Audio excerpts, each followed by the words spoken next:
छोड़ क्यों नहीं देते हैं? छल क्या है, अखंडी है। लोग छुड़ाने का प्रयास करते हैं, लेकिन जो मन में बसा है, रोम रोम में बसा है, उसको अलग कैसे करें? आज महाराज गोपियां किस प्रकार कहती है?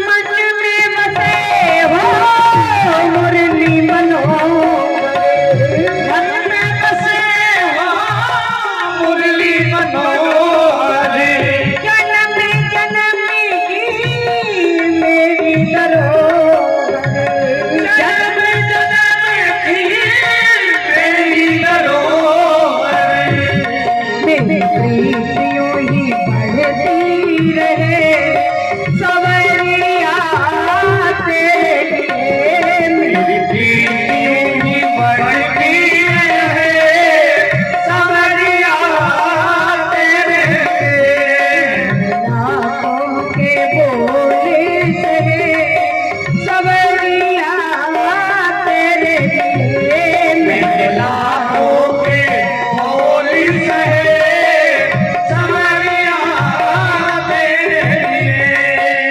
ताली बजा के प्रेम से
आज महाराज गोपियां कहती है कि हे कन्हैया, तू मेरे जीवन का साथी है, और अपने जीवन के साथी को छोड़े तो मर जाएगी।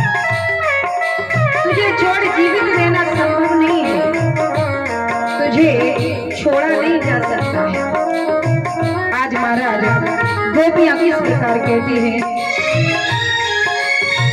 तुम हो मेरे जीवन साथी, तुम हो मेरे जीवन साथी, मैं हूँ दीपक तुम हो बाती, मैं हूँ दीपक तुम हो बाती, प्रेम का दीप जलता रहे सवरिया तेरे लिए, प्रेम का दीप जलता रहे सवरिया तेरे लिए, आँखों के बोले सहे सवरिया तेरे लिए, लाखों के बोले सहे सवरिया तेरे लिए।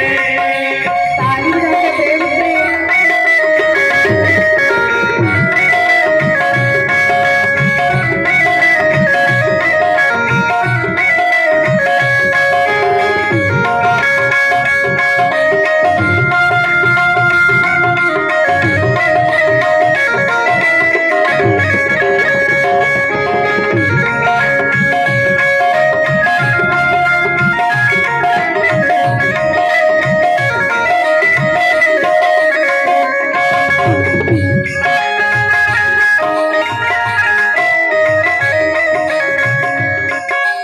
आज महाराज गोपियां रोती और बिलखती और कह रही है कि हे कन्हैया, किसी ने इस संसार में हमको पागल कह करके बुलाया, किसी ने इस संसार में हमको ढोंगी कह करके बुलाया, ना जाने किस किस नाम से हमको बुलाया, लेकिन तेरे साथ की वजह से कभी बुरा नहीं लगा।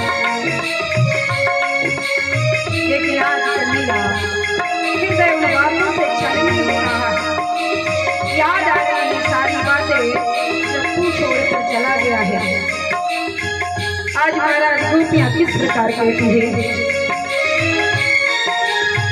कोई कहे मैं डोंगिन हो गई, कोई कहे मैं डोंगिन हो गई, तेरे नाम की जोगन हो गई, तेरे नाम की जोगन हो गई। मेरे मुझे ना प्रीति कोई सवरिया तेरे लिए, मेरी समझे ना प्रीति कोई सवरिया तेरे लिए। नाकों के बोल करे सवरिया तेरे लिए, मेरे नाकों के बोल करे सवरिया तेरे लिए। मेरे नाकों के बोल करे सवरिया तेरे लिए, मेरे नाकों के बोल करे सवरिया तेरे लिए। आज गोपियां जब यमुना जी के किनारे रो रही है, विलख रही है, जैसे ही कन्हैया ने देखा कि गोपियों के अंदर का घमंड निकल गया है। कन्हैया गोपियों के बीच प्रकट होते हैं। सब गोपियां कहती है कि कन्हैया, हम तुमसे जितना प्रेम करते हैं उतना प्रेम तुम हमसे नहीं करते हो। कन्हैया कहते हैं भली भांति तुमको पता है, प्रेम हम भी करते हैं, लेकिन प्रेम में अगर पाने की उम्मीद की जाए तो वो प्रेम प्रेम नहीं है, वो स्वार्थ है। और गोपियों, तुम जानती हो अच्छी तरीके से कि हम तुमसे उतना प्रेम नहीं करते हैं जितना तुम करती हो, लेकिन फिर भी तुम हमें अथाह प्रेम किए जा रही हो। तुम्हारा प्रेम निस्वार्थ है और तुम्हारा प्रेम सदियों तक इतिहासों में दोहराया जाएगा। तुम्हारा प्रेम सच्चा प्रेम है। आज सभी गोपियों के साथ में कन्हैया महाराज करते हैं, कामदेव को भी हराया। आज महाराज इधर तो रास चल रही है और देखिए रास में कोई भी गोपी का शरीर नहीं है, बल्कि गोपियों की आत्मा है। आत्मा और परमात्मा का मिलन हो रहा है, वहां पर किसी शरीर का मिलन नहीं है। आज 6 महीने तक वहां पर रास चली और इधर मथुरा में कंस की सभा लगी है। वहीं पर नारद जी महाराज पहुंचे और नारद जी महाराज ने कहा कि महाराज, अभी तक आपने कन्हैया को मारा नहीं। कंस बोला कि मारने को तो बड़ो प्रयास किया, लेकिन मरे ही नहीं, क्या करें। कि जब आप मार नहीं सकते उसके गांव में, अपने गांव में बुला लीजिए, अपने गांव में बुला करके उसको मार दीजिएगा। जहां उसका तुम वृंदावन में कुछ नहीं कर सकते, मथुरा पर तुम्हारा गांव है, यहाँ पर बुला लीजिए, मथुरा में उसको मार दीजिएगा। नारद जी महाराज कंस से कहते, देखो अपने गांव में तो कुत्ते भी शेर होते हैं, तुम अपने गांव में बुलाओ, वृंदावन में ना मारो, मथुरा में मार दो। कैसे बुलाएं? अरे तुम्हारे लिए कौन सी बड़ी बात है, कोई भी आयोजन रख दो, यज्ञ का आयोजन करो, बुला लो, मेला लगा दो, मथुरा में आ जाएगा। ठीक है। नारद जी कहते ठीक, मैं नहीं जानता, मैं तो परसों आपकी जीत देखने। ठीक। अब नारद जी महाराज सीधा वहां से कन्हैया के पास पहुंचे और कन्हैया के पास जाकर के कहते हैं, क्या कर रहे हो कन्हैया, तुम यहाँ नाचने के लिए आए थे? या नाचने वालों की कौन सी कमी है, घणे ही नाचने वाले हैं, तुम भी यहाँ नाचने के लिए चले आए? अरे तुमने अभी तक उस कंस को मारा नहीं? कन्हैया ने कहा कि मार देंगे, मार नहीं देंगे, मैं कुछ नहीं जानता, मैं परसों आपकी जीत देखनी है। कन्हैया कहते हैं कि अभी आप थोड़ी देर पहले कंस के यहाँ थे तो कह रहे थे कि परसों में आपकी जीत देखनी है, और अब मेरे पास आए हो तो कह रहे हो कि मेरी जीत देखनी है। जीत किसकी देखनी है? नारद जी कहने लगे कि देखो, बुरे ने तो थोड़ा चढ़ाने की जरूरत है, बाकी बुरा तो आप ही मर जाएगा। मरेगा कौन और जिएगा कौन, ये तो भली भांति सबको पता है। लेकिन प्रभु, कंस को अब जल्दी मर जाना चाहिए, पाप बहुत बढ़ गया है। हाँ, मार। कंस ने अपनी सभा में अक्रूर जी को बुलाया और कहा कि आप जाइए, कन्हैया को लेने के लिए आपके साथ आ जाएगा। बोले अकेला ना, तो आप बलराम को, नंद बाबा को, कन्हैया को, तीनों को ले आए। कह देना मथुरा में मेला लगा है, यज्ञ का आयोजन है, राजा कंस ने बुलाया है। तो ठीक है। अब महाराज देखिए, वृंदावन और मथुरा के बीच में ज्यादा देर का रास्ता नहीं है, 30-35 मिनट में पहुंच सकते हैं। लेकिन जब अक्रूर जी चले तो उन्होंने पूरा दिन लगा दिया। गाय के चरणों के चिन्ह मिले, उनका आचमन करने लगे। भगवान के चरणों के चिन्ह मिले, उनको छू करके निकलने लगे। पूरा दिन रास्ते में लगा दिया। जब रात्रि का समय हो गया तब आज वृंदावन में पहुंचे। जैसे ही नंद बाबा ने देखा तो नंद बाबा ने उनके चरणों में प्रणाम किया और प्रणाम कर हाथ जोड़ करके कहने लगे कि कहिए कैसे आना हुआ। जैसे इतना पूछा, अक्रूर जी ने कहा कि मैं आपको, बलराम को और कन्हैया को लेने के लिए आया हूँ। कंस ने बुलाया है, वहां पर यज्ञ का आयोजन है और मथुरा में मेला लगा है। मेले का नाम सुनते ही कन्हैया तो प्रसन्न हो गए, लेकिन जैसे ही यशोदा मैया ने सुना महाराज के कन्हैया को लेने के लिए आए, तो आज महाराज यशोदा मैया कहती है कि हम अपने लाला को मथुरा में कभी नहीं भेजेंगे, चाहे कुछ भी हो जाए। हर जगह भेज सकते हैं, लेकिन अपने कन्हैया को मथुरा नहीं भेजेंगे, वहां कंस के यहाँ नहीं भेज सकते। यशोदा मैया जाकर के लेट गई और रोने लगी। कन्हैया जाते हैं यशोदा मैया के गले लगे और कहने लगे, मैया सबके बच्चे मेला घूमने जाते हैं, मथुरा में मेला लगा है, मैं मेला देखने के लिए जाऊंगा। यशोदा मैया कहती है, नहीं कन्हैया, मैं तुझे कहीं भेज नहीं सकती। कन्हैया कहते हैं, मैया तू तो सिर्फ ये चाहती है कि मैं तेरी गाय चराऊं और घर में ही रह जाऊं। यशोदा मैया रोते हुए कहती है, कन्हैया मैंने कब कहा कि तू गाय चराने के लिए जा? मैंने तो कभी नहीं कहा कि तू गाय चराने के लिए जा। यहाँ तक कि जब तू गाय चराने के लिए जाता है, जब तक लौट कर वापस नहीं आता, मैं तुझे माखन ना खिला दूं तब तक मैं स्वयं भोजन नहीं करती। और तू कहता है कि मैं तुझसे गाय चरवाती हूँ। कन्हैया कहते, मैया मथुरा में मेला लगा है, मैं जाऊंगा और परसों वापस आ जाऊंगा। यशोदा मैया कहती है कि कन्हैया ये दशा आज सिर्फ मेरी नहीं है, कलयुग में हर एक माँ की होगी। हर एक माँ की यही चिंता होगी कि जब बुढ़ापे में वो अपने परिवार के साथ में रहना चाहेंगे, उस समय उनको परिवार उन्हें नहीं रखेगा।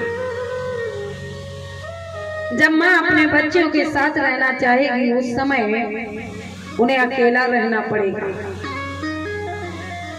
देखिए, माँ बाप सारा जीवन तो काम में बिता देते हैं, पिता बाहर कमाने में बिता देता है। बुढ़ापा आता है तब वो परिवार के साथ रहना चाहता है। उस समय उसको पैसों की भूख नहीं होती है। बचपन में जब स्कूल जाने लगते हैं तो पढ़ाई की चिंता होती है, फिर और समझदार हुए तो अच्छे नंबरों की चिंता हो गई, फिर अच्छे नंबर आने लगे तो फिर नौकरी की चिंता हो गई, फिर नौकरी लग गई तो फिर विवाह हो गया, परिवार की चिंता हो गई, फिर बच्चों के भविष्य की चिंता हो गई, बच्चों का अच्छा भविष्य बन गया, फिर बुढ़ापा आया, तब घर आए, तब तक सब बहुत आगे निकल चुके थे। भविष्य बनाते बनाते वो बहुत पीछे रह गए। माँ बाप जब साथ में रहने के लिए आते हैं, उस समय बच्चे आगे निकल गए होते हैं। यशोदा मैया कहती कि आज ये दुख मेरा है, कल सबका होगा। जब भी माँ चाहेगी अपने बच्चों को रोकना, तो वो बच्चे रोके नहीं रुकेंगे। आज यशोदा मैया पूरी रात रोती रही। सुबह हुई, कन्हैया जाकर के रथ में बैठे। जैसे ही रथ में बैठे तो महाराज गोपियों ने देखा, कन्हैया जा रहे हैं, सुना मथुरा जा रहे हैं। आज गोपियां दौड़ी और गोपियों ने रथ को चारों ओर से घेर लिया, और गोपियां रो करके विलक करके कहने लगी कि हे कन्हैया, तुमने ये कैसे विचार कर लिया कि जब तक हम लोग जीवित हैं तुम वृंदावन छोड़कर चले जाओगे? जब तक हम जीवित हैं तब तक तुम वृंदावन छोड़कर नहीं जा सकते। कन्हैया कहते हैं कि गोपियों, मेरा जाना बहुत जरूरी है, मैं जल्दी वापस आ जाऊंगा, मैं परसों वापस आ जाऊंगा। गोपियां कहती हैं कि तुम्हारा अगर जाना जरूरी है तो मुझे मार करके जाइए, मुझे जीवित छोड़ करके मत जाइए।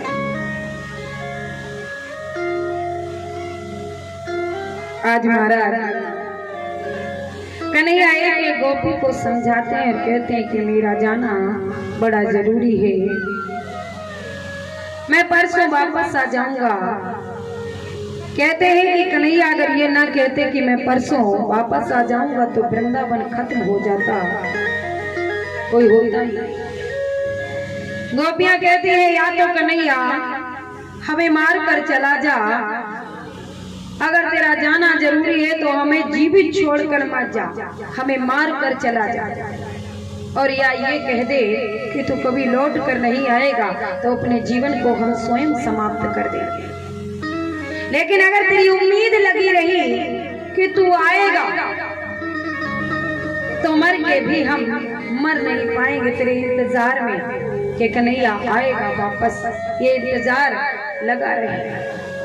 इस प्रकार छोड़कर मत जा, या तो नाव किनारे पर लगा दे या कन्हैया नाव डुबा दे, एक काम करके यहाँ से इसके बाद नहीं जा। आज कन्हैया एक गोपी को समझाते हैं, हे गोपियों, मेरा यदि जाना आवश्यक ना होता तो मैं कभी नहीं जाता। मेरा जाना जरूरी है, लेकिन मैं इतना जरूर बोलता हूँ कि मैं लौट करके वापस जरूर आऊंगा। गोपियों ने मन में विचार किया, कन्हैया रोके तो रुकने वाला है नहीं। आज गोपियां कहती हैं कि कन्हैया तुम जा तो रहे हो, लेकिन जितना प्रेम तुमको वृंदावन में मिला है, इस प्रेम के लिए तुम तरस जाओगे, हर जगह ढूंढोगे। ऐसा प्रेम तुम्हें कहीं और नहीं मिलेगा। प्रेम बार बार अपने नसीब में नहीं लिखा होता है, बार बार नहीं मिलता है।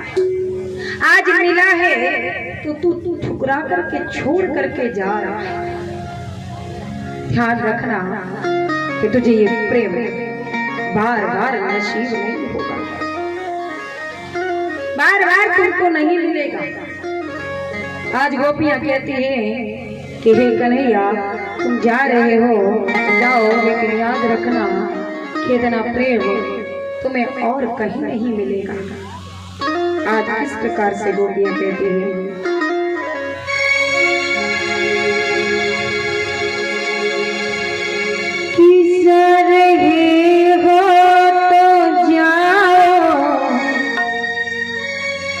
ब्रज छोड़ गए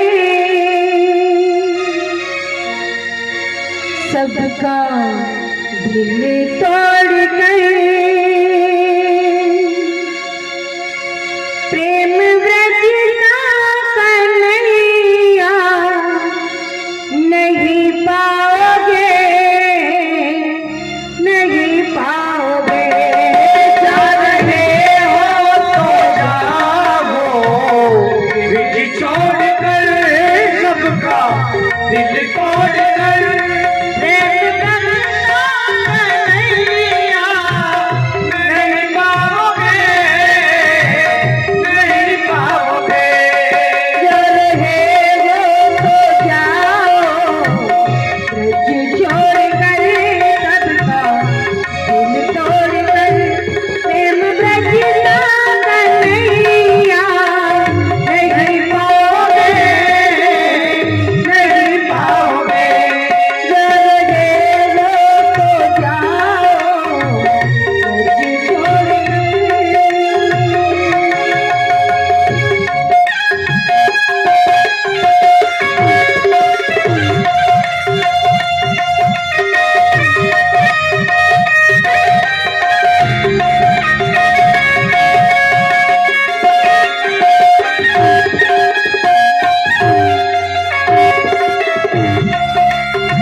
ठाकुर जी महाराज की जय हो। आज सभी गोपियां रोती और बिलखती है, कन्हैया सबको समझाते हैं, रथ में बैठते हैं।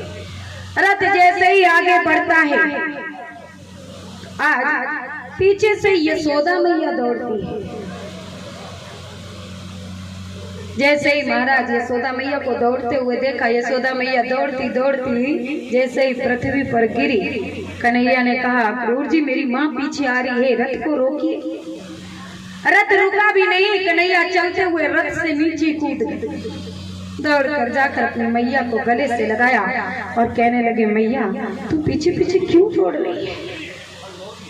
मैंने कहा ना मैं परसों आ जाऊंगा। यशोदा मैया कहती है, लाला रोकने के लिए नहीं भाग रहे,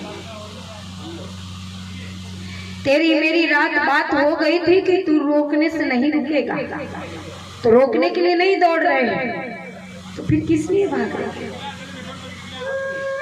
क्षमा मांगने के लिए। माँ और पुत्र से क्षमा मांगे, माँ की क्या भूल हो सकती है?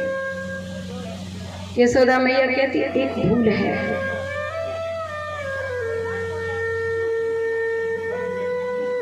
एक भूल मुझसे हुई है कन्हैया, जिसको सब भगवान समझते हैं मैं पुत्र समझती रही। सब मंदिर में बिठा करके पूजा करते हैं, तेरे चरणों को हाथ लगाते हैं और मैं तेरा कान पकड़ती रही, तुझे डांटती रही। भूल हो गई, पता नहीं था कि तू भगवान है, लेकिन जिस दिन पता चला कि तू परमात्मा है तो जाने लगा। तो मुझे छोड़ करके चल दिया, अब ना जाने अपनी कभी मुलाकात होगी कि नहीं होगी। इसलिए मन में विचार किया कि अभी क्षमा मांग लेते हैं, अभी सामने है। मैंने तुझे ओखल से बांधा, तेरे पास में 2 पेड़ गिरे, तेरे बाबा समझ गए लेकिन मैं नहीं समझी, क्योंकि मैंने तुझे कभी भगवान माना ही नहीं। लेकिन कन्हैया भूल तेरी भी रही, तेरे भगवान वाले एक भी लक्षण नहीं थे। एक भी लक्षण तेरे भगवान वाले होते तो इतनी बड़ी भूल मुझसे नहीं होती। लेकिन अब जब पता चला कि तू भगवान है, लेकिन तब तक तू जाने लगा, नहीं तो मंदिर में बिठाता, फिर से बिठा करके तेरी पूजा करता। कन्हैया कहते हैं कि हे मैया, जो लोग हमको मंदिर में बिठाए रखते हैं, क्या वो ये विचार करते हैं कि मैं हूं? मुझे संसार से तुम्हारे भांति प्रेम चाहिए, जैसा प्रेम तुम करती हो वैसा प्रेम इस संसार से हमको चाहिए। हमें ऐसा प्रेम चाहिए। मंदिर में बिठा करके भोग लगाते हैं और भोग लगा करके थाली रख करके ही भूल जाते हैं, और नहीं तो खुद खाते हैं, हमको खिलाते ही नहीं। माँ कभी अपने पुत्र को भूखा नहीं देख सकती है। जैसा प्रेम तुमसे मिला है इस संसार से बिल्कुल वैसा प्रेम चाहता हूँ। मुझे पुत्र समझ, मुझे बालक समझकर और मेरे साथ प्रेम से खेले कूदे और मुझे डांटे। मैं कब चाहता हूँ मुझे भगवान समझकर मेरी पूजा करे। मैं आपके समान, आपके जैसे रहना चाहता हूँ। जैसे आपने रखा मैं बिल्कुल वैसे रहना चाहता हूँ। आज महाराज कन्हैया रथ में बैठते हैं और कहते, मैया मैं परसों आ जाऊंगा, और क्षमा तो मैं मांगता हूँ, क्योंकि पुत्र गलती करता है, माँ कभी गलती नहीं करती है। गलती तो मैं कर रहा हूँ, जो आज तुम्हारे हृदय को छलनी कर मैं यहाँ से जा रहा हूँ। भूल मेरे से हुई है, हो सके तो मुझे क्षमा कर देना, क्योंकि माँ की कभी कोई भूल नहीं होती, लेकिन पुत्र हमेशा भूल ही करता रहता है। आज कन्हैया रथ में बैठे आगे बढ़ा, वृंदावनवासी यशोदा मैया सब रथ को देख रहे हैं। रथ की धूल बाद में उड़ती हुई दिखाई दे रही है, उस धूल को पीछे खड़े देख रहे हैं। आज इसके बाद महाराज जैसे ही मथुरा में पहुंचे तो मथुरा में अक्रूर जी ने एक महल में रुका दिया। कन्हैया अपने बाबा के पास में बैठे हैं और बाबा से कहते, बाबा मैं थोड़ा सा मथुरा देख के आ जाऊं क्या? अकेले ले तुम बलराम जी को साथ में ले जाओ। हाँ हाँ मैं बलराम को साथ में लेकर ही जाऊंगा। तो बलराम को ले जाऊंगा, ठीक है। बलराम को साथ में लिया। मथुरा में जैसे ही निकले नगर के नर नारियों ने देखा तो कहने लगे, ये अपने नगर के बालक नहीं लगते, ये दो बालक कहाँ से आए? एक उनमें से कहती है कि ये महाराज वृंदावन से आए हैं, नंद बाबा के छोरे हैं, कन्हैया इनका नाम है। ओहो वृंदावन से, ओ कन्हैया, हाँ हाँ वही कन्हैया। ओहो कन्हैया। बात मत कीजिएगा आपस में, अरे बात न कराओ। क्या चाहिए थे? बात कर लो, मैं भी सुन लूं थारी बात।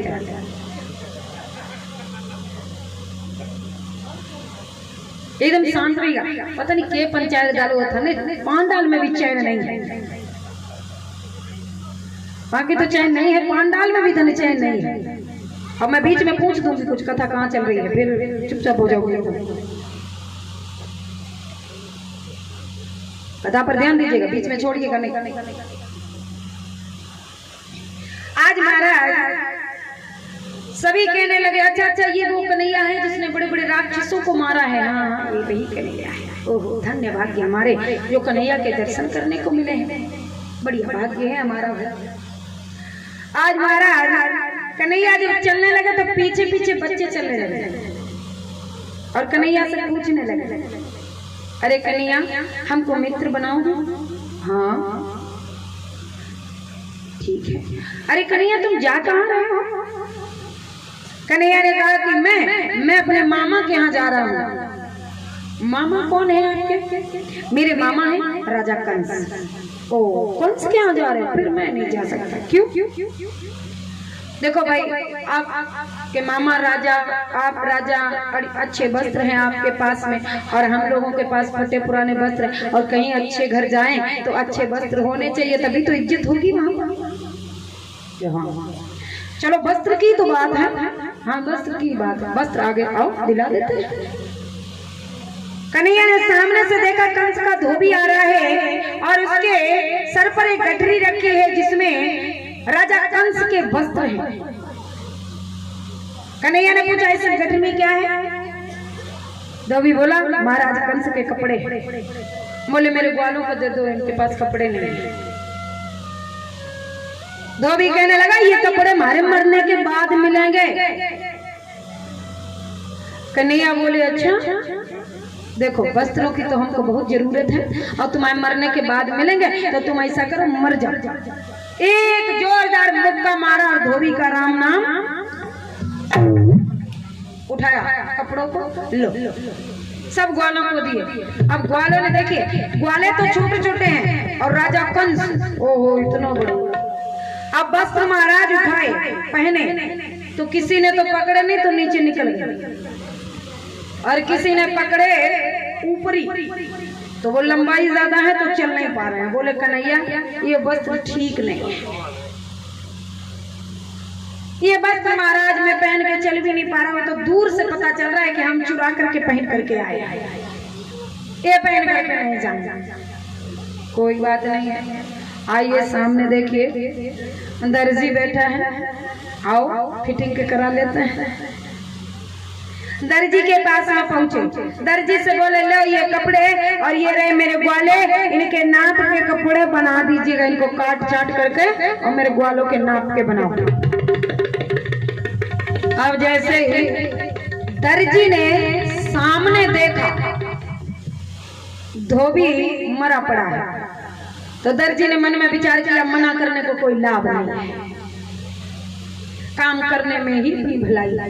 कपड़े लिए छाट काट करके ग्वालों के नाप के बनाना। अब महाराज ग्वाले पहन कर जैसे ही चले तो सामने से कुब्जा आ रही है। कुब्जा बड़ी कुरूप है। हाथ में चंदन का कटोरा है जिसमें चंदन भरा हुआ है। कंस को रोज तिलक लगाने जाते थे। और महाराज इतनी कुरूप है कि दांत बाहर, रंग काला, पीठ पर कुपड़, शरीर कई जगह से टेढ़ा है, लंबा घूंघट मारे हैं।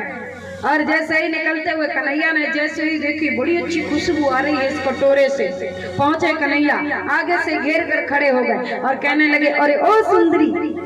अब महाराज जो सुंदर नहीं है उसको सुंदर कह देंगे तो बुरा तो लगेगा ही। कुब्जा कहती, अरे ओ मूर्ख वाला, मैं तुझे कहां से सुंदर नजर आती हूँ? मेरी पीठ पर कुपड़ है, दांत बाहर, रंग काला, कई जगह से मेरा शरीर टेढ़ा है, और तू मुझे सुंदर कह रहा है? मुझे ताना मार रहा है। कन्हैया कहते हैं, मैंने तो भाई देखा तो मुझे तो आप सुंदर ही नजर आई। अच्छा, हाँ, कहां से सुंदर हो बता? कन्हैया कहते, अंदर से। मैंने आपको अंदर से देखा है। मुझे बाहर की सुंदरता से कोई मतलब नहीं है, कोई कितना भी सुंदर है, लेकिन मेरे लिए व्यर्थ है। बाहर की चमड़ी सुंदर कर रखी है, अंदर पाप ही पाप जमा है, मैल ही मैल जमा है। तो मैं अंदर की सुंदरता को देखता, मैंने अंदर देखा तो तू बड़ी सुंदर है। कुब्जा कहती है, आज दिन तक बालकों ने मुझ पर पत्थर चलाए हैं, आज पहली बार कोई बालक ऐसा मिला है जिसने मेरी अंदर की सुंदरता की बड़ाई की है। तुम इस नगर के बालक तो नहीं हो सकते, तुम कौन हो? कन्हैया कहते हैं, मैं वृंदावन से आया हूँ, नंद बाबा को छोड़ा हूँ, कन्हैया हमारा नाम है। अच्छा, कन्हैया महाराज, सुना था, दर्शन नहीं किए थे। आज महाराज चरणों को पकड़ लेती और कहती है, मुझसे भूल हो गई कन्हैया, जो मैंने तुमको मूर्ख कहा। कन्हैया बोले, कोई बात नहीं। थोड़ी सी हाथ लगा करके जैसे ही उठाया तो सुंदर अप्सरा बनकर के प्रकट हो। आज कुब्जा ने अपने शरीर को देखा, मैं इतनी सुंदर हो गई जैसे अपने शरीर को देखा। आज महाराज कन्हैया से कहती है, कन्हैया मेरे घर चलो, मैं तुमको चंदन का लेप करना चाहती हूँ। कन्हैया कहते, घर फिर कभी आऊंगा, पहले हम सबको तिलक कर दो। और हम सब अपने मामा के यहाँ यज्ञशाला में जा रहे हैं। सबको पूजा ने तिलक किया, सब यज्ञशाला में पहुंचे। कन्हैया ने सैनिकों को मारा, यज्ञशाला में रखा हुआ धनुष तोड़ा और वहां से सीधे वापस अपने नंद बाबा के पास में आ गया। अब कंस की सभा लगी है, एक दान की सूची आई है, वो अपने सुन लेते हैं, उसके बाद में कथा में प्रवेश करते हैं। जय श्री राधे। 500 रुपया गुप्त दान,